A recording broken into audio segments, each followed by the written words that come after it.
What I'm about to say probably has no direction. What you're seeing is a glimpse of my past. Back when I was new to this country and just exploring. I had managed to escape the shackles of my previous environment. Excited at the thought of everything, from attending David Garrett's violin recital to each bird passing by, flying up above, so high. I want to get this through without getting too personal.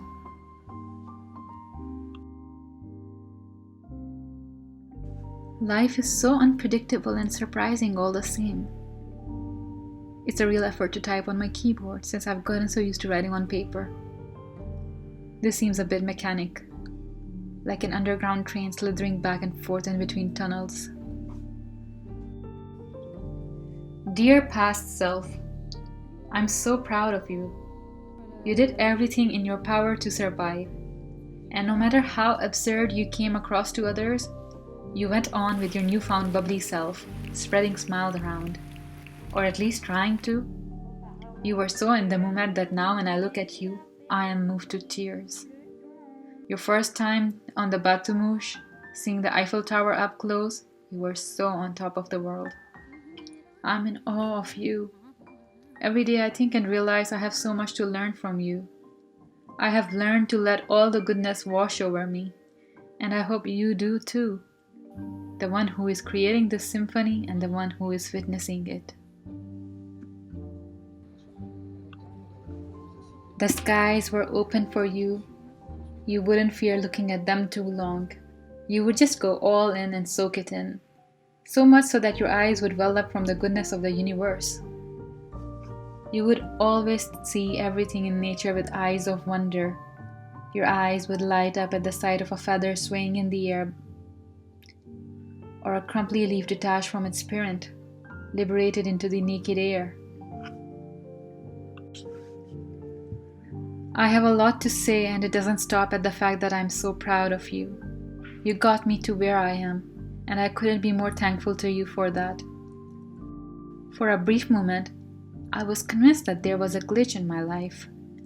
What had happened couldn't be, for it was so otherworldly and heart-wrenching. But then I started reading. I taught myself to read again and write again, and through that art, I came across other souls who had suffered in a similar sense. To say that it made me relieved is an understatement. I was consoled in a way I might not have been able to be, through other human beings even. Taking trains in no direction and ending up in the middle of nowhere.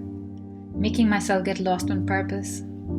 Strangers seeing me sketching fervently in my train seat asking me if I'm an artist.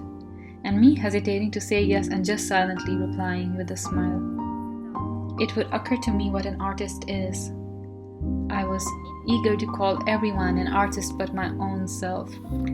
I forgive you for this, dear past self. You were so busy dancing and prancing that instead of being an artist, you became more of art.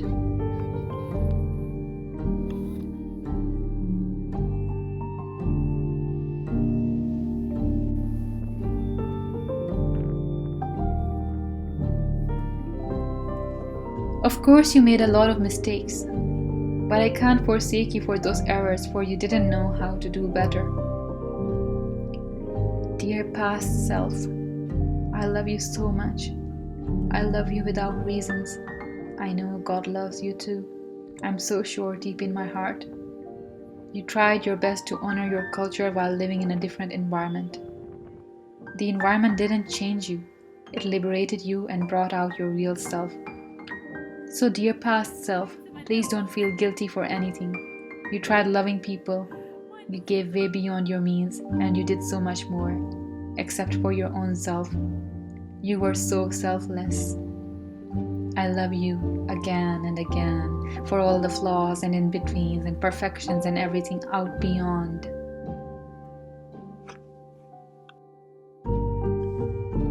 A lot of things have changed, my dearest past self.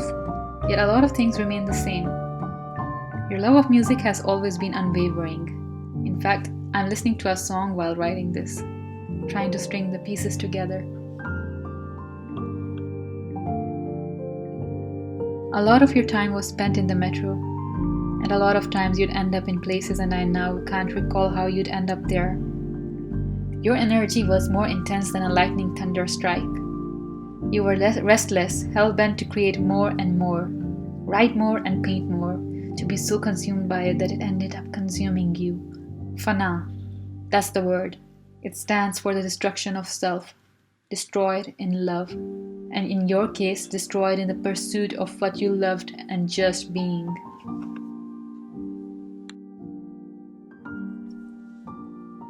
Dear past self, sometimes it's okay to just be and rest in order to recharge. You were so funny and ridiculous and crazy all at the same time. And I don't mean the bad crazy, because for me, there's no bad crazy. You knew the truth of life and hence you wouldn't overthink. Sure, your mind would race often, but still, you wouldn't worry. You would just cry it out and move on.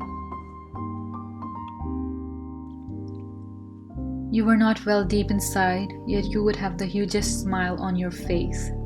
You were perpetually lethargic, in constant fatigue day in, day out, yet you mustered the strength to carry on. You got me to where I am, and I am in awe of you for that.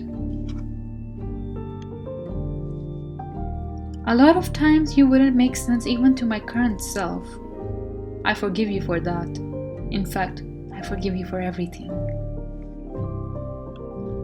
You loved the green so much that you'd go on to kiss certain leaves and flowers whenever you could. But even that wasn't enough for you. You felt obliged to be in constant prostration for the beauty of life. The beauty of life was just so much that it was too much for you to digest at times. I guess that is inevitable after managing to break free from a deep, dark tunnel, seemingly with no end. But there is an end to it. The sun will start shining again for you. This is the proof for that. This letter to my past self is not just meant for my past self solely.